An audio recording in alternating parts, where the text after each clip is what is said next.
ఇలా వస్తానని ఎక్స్పెక్ట్ చేయలేదు కదూ. నన్నెంతో టెన్షన్ పెట్టావు, బాధ పెట్టావు. నేను చంపేంత కసి పెరిగింది నాకు. కానీ తప్పు నాదే అని తెలిసింది. మీ ఇద్దరి మధ్య ఏ సంబంధం లేకపోయినా నేనే ఏదో ఊహించుకొని నిన్ను అనుమానించాను బాబు. అనవసరంగా అపార్థం చేసుకుని నిన్ను నీ వాళ్ళని చాలా ఇబ్బంది పెట్టాను. నన్ను క్షమించు బాబు. I'm sorry. సార్, తప్పంతా పరిస్థితులే గాని ఇందులో ఎవరి పొరపాటు లేదు నరసింహం గారు. పెళ్లిగాని చెల్లెలు ఇంకోరితో తిరుగుతుందని తెలిస్తే ఏ అన్నయ్య అయినా మీరు చేసిన పనే చేస్తాడు. అవునరా, ఆయనే వచ్చి క్షమించమని అడిగాడు.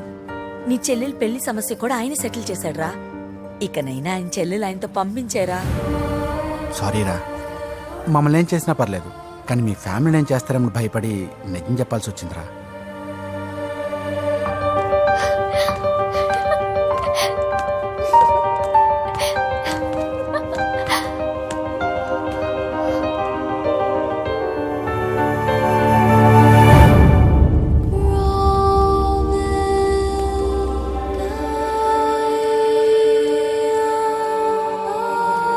పూజా, పొరపాటు చేశానమ్మా.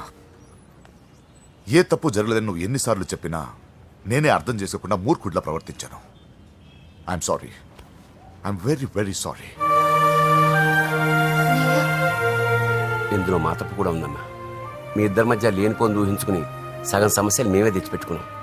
ఏమీ అనుకోవద్దు. నర్సింగ్ గారు, ఇప్పుడు మీ చెల్లెల్ని మీరు తీసుకెళ్ళొచ్చు. మా వెంకీ ఇంక మీ చెల్లెలు జోలికి రాడు.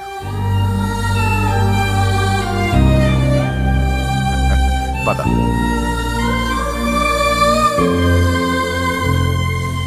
బాబు, థ్యాంక్ యూ సో మచ్. వస్తాను.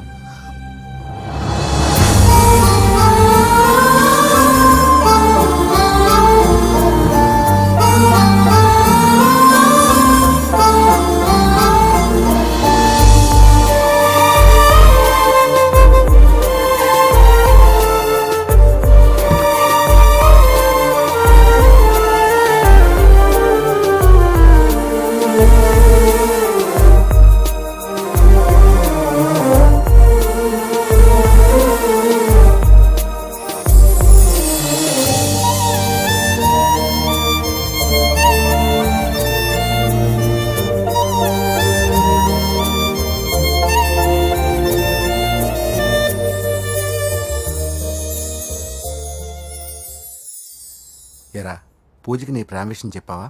చెప్పలేదు. చెప్పలేదా? ఇంకెప్పుడు చెప్తావురా? చెప్పను. రేయ్, ఇప్పుడు దాకా జరిగిన ట్విస్టులు చాలు, కొత్త ట్విస్ట్ లేవుకో. కొత్త ట్విస్ట్ కాదురా, నిజమే. ఏంట్రా నువ్వు అనేది? అవునరా, మా ఇద్దరి మధ్య ఏమీ లేనప్పుడు అందరూ ప్రేమ ఉందన్నారు. ఇప్పుడు ప్రేమించేటప్పుడు ఏమీ లేదంటున్నారు. మా ప్రేమ వాళ్ళన్నకి ఇష్టం లేదు. నా ప్రేమ వల్ల మా ఫ్యామిలీలో డిస్టర్బెన్స్ రావడం నాకు ఇష్టం లేదు. అందుకే పూజకి నా ప్రేమ విషయం ఎప్పటికీ చెప్పకూడదు అనుకుంటున్నా. అది కాదురా, పాపం పూజ. ప్లీజ్ రా, ఈ విషయం ఇంతటితో మర్చిపోతాం. ఐఎమ్ సారీ రా. తల్లిదండ్రుల గుండెల మీద ఆడుకుని ఆ గుండెల మీద తన్ని వెళ్ళిపోతారు రా చాలా మంది పిల్లలు.